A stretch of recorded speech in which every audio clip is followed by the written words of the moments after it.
السلام علیکم ورحمۃ اللہ وبرکاتہ نحمدہ ونصلی علی رسولہ الکریم اما بعد فاعوذ باللہ من الشیطان الرجیم بسم اللہ الرحمن الرحیم ربی زدنی علما رب اشرح لی صدری ویسر لی امری واحلل عقدۃ من لسانی یفقہوا قولی۔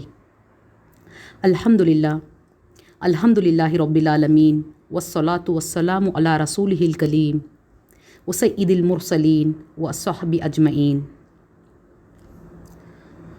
ہم نے بنی اسرائیل لیکچر 1 میں یہ جانا تھا کہ بنی اسرائیل کون ہیں، ان کے جد امجد کون تھے، اور یہ کس طرح فلسطین کے ایک گاؤں کنعان سے مصر میں پہنچے۔ ہم ایک سرسری نظر ڈالتے ہوئے ایک کوئک ریکیپ لیں گے یہ جاننے کے لیے کہ ان کا حسب نسب کیا ہے اور وہ فلسطین سے مصر کیسے منتقل ہوئے۔ حضرت ابراہیم علیہ السلام کے 2 بیٹوں سے جو نسلیں پھیلیں، ان میں سے ان کے بڑے بیٹے حضرت اسماعیل علیہ السلام کی اولاد عرب میں بنی اسماعیل کہلائے، اور ابراہیم علیہ السلام کے دوسرے بیٹے اسحاق علیہ السلام کے بیٹے یعقوب علیہ السلام کی اولاد بنی اسرائیل کہلائے۔ یعقوب علیہ السلام کا دوسرا نام اسرائیل تھا، اور ان کے جو 12 بیٹے تھے ان کی اولاد سے جو نسلیں پھیلیں وہ بنی اسرائیل کہلائے۔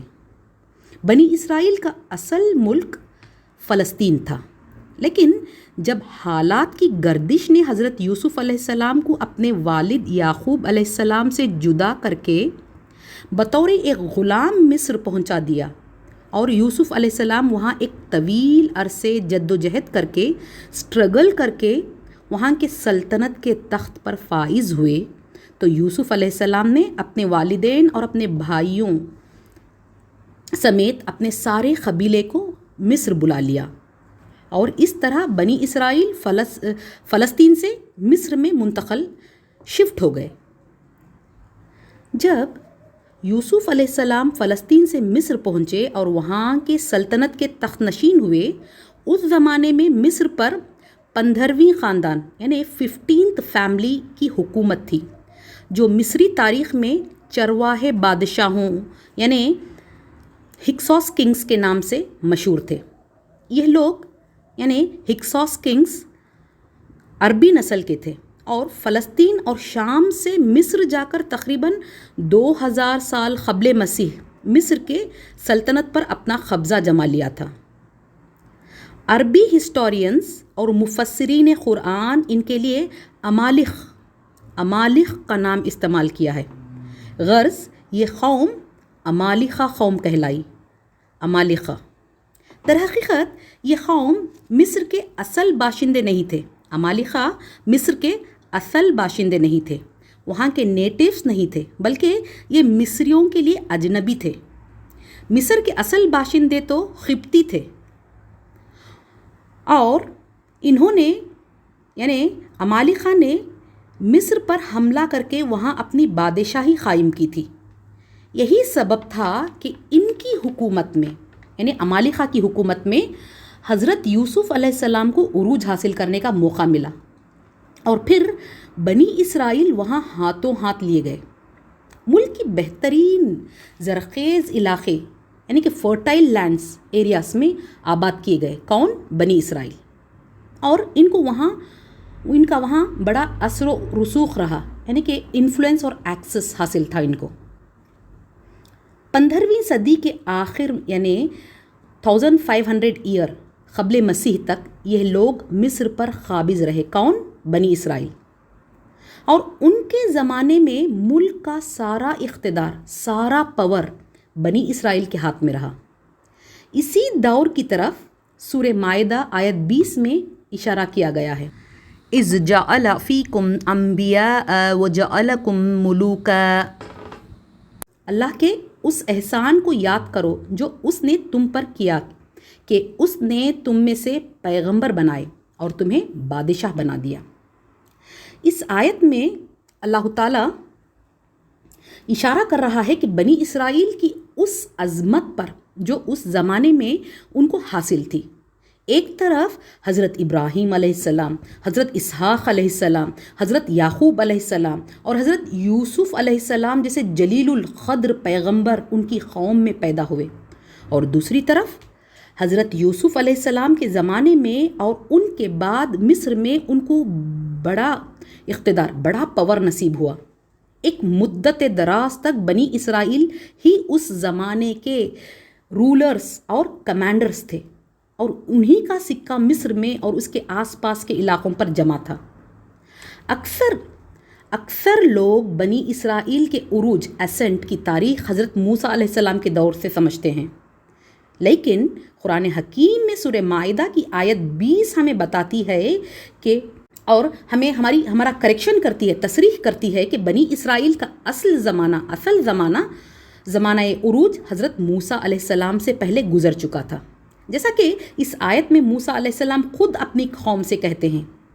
یاد کرو موسیٰ نے اپنے قوم سے کہا تھا کہ اے میری قوم کے لوگو، اللہ کی اس نعمت کا خیال کرو جو اس نے تمہیں عطا کی تھی۔ اس نے تم میں نبی پیدا کیے، تمہیں بادشاہ بنایا اور تم کو وہ کچھ دیا جو دنیا میں کسی کو نہ دیا تھا۔ مصر کے اصل باشندے قبطی تھے، یعنی وہاں کے نیٹیوز قبطی تھے۔ انہوں نے عمالقہ، ہکسوس کنگز اور ہکسوس حکومت کے خلاف ملک میں ایک زبردست قوم پرستانہ تحریک یعنی نیشنل موومنٹ چلائی، جس میں ہکسوس حکومت کا تختہ پلٹ دیا۔ 2.5 لاکھ، تقریباً 2.5 لاکھ یعنی کہ 2.5 لاکھ کی تعداد میں عمالقہ ملک سے نکال دیے گئے۔ لہٰذا مصر میں ایک نہایت ہی متعصب قبطی نسل یعنی کہ ایک ویری فینیٹک اور بگوٹڈ قبطی ریس پاور میں آ گئی، اور اس قبطی ریس نے عمالقہ کے زمانے کی یادگاروں کو چن چن کر مٹا دیا، اور اس دور میں بنی اسرائیل پر ظلم و ستم کا سلسلہ شروع ہوا۔ پھر اس قبطی قوم نے جو نیٹیوز تھے مصر کے، بنی اسرائیل پر جو ظلم و ستم کے پہاڑ توڑے ہیں، اس کی مثال تاریخ میں کہیں نہیں ملتی۔ قبطیوں نے عمالقہ قوم کو تو اپنے ملک سے نکال باہر کیا، لیکن اسرائیلیوں کو اپنے ملک میں ہی رہنے دے کر ان کو ذلیل و خوار کیا اور انہیں ادنا درجے کی خدمات کے لیے مخصوص کر لیا۔ جوش انسائکلوپیڈیا دا تلمود سلیکشن میں آتا ہے کہ بنی اسرائیل کو ان کی زرخیز زمینوں، ان کے فرٹائل لینڈز، ان کے مکانات اور جائیداد سے محروم کیا گیا، پھر انہیں حکومت کے تمام جاب سے بے دخل کیا گیا۔ اس کے بعد بھی جب قبطی حکمرانوں نے یہ محسوس کیا کہ بنی اسرائیل کافی طاقتور ہیں، تو انہوں نے اسرائیلیوں کو ذلیل و خوار کرنا شروع کیا اور ان سے سخت محنت کے کام تھوڑی سی قیمت پر یا بغیر کسی معاوضے کے لینے لگے، بلکہ اس سے آگے بڑھ کر یہ پالیسی اختیار کی گئی کہ بنی اسرائیل کی تعداد کو گھٹائی جائے، جس کے مطابق انہوں نے بنی اسرائیل کے لڑکوں کو قتل کیا اور ان کی لڑکیوں کو زندہ رہنے دیا، تاکہ رفتہ رفتہ وہ عورتیں قبطیوں کے تصرف میں آتی جائیں اور ان سے اسرائیلیوں کے بجائے قبطی نسل پیدا ہو۔ انہی آزمائشوں کا ذکر قرآن حکیم میں کئی مقامات پر آیا ہے، سورہ بقرہ، سورہ اعراف، سورہ ابراہیم، سورہ قصص وغیرہ میں۔ اللہ تعالیٰ فرماتا ہے کہ یسومونکم سوء العذاب یقتلون ابناءکم ویستحیون نساءکم وفی ذالکم بلاء من ربکم عظیم۔ جو تم کو بڑی سخت تکلیفیں پہنچاتے تھے، تمہارے بیٹوں کو قتل کر ڈالتے تھے اور تمہاری عورتوں کو زندہ چھوڑ دیتے تھے، اور اس میں تمہارے پروردگار کی طرف سے بہت بڑی آزمائش تھی۔ تفسیر نگار لکھتے ہیں کہ بنی اسرائیل پر جو یہ ظلم و ستم کا سلسلہ حضرت یوسف علیہ السلام کے تقریباً 100 سال بعد شروع ہوا، یہ سلسلہ حضرت موسیٰ علیہ السلام کی نبوت کے بعد تک جاری رہا، جب تک موسیٰ علیہ السلام نے بنی اسرائیل کو فرعونیوں سے نجات نہ دلا دی۔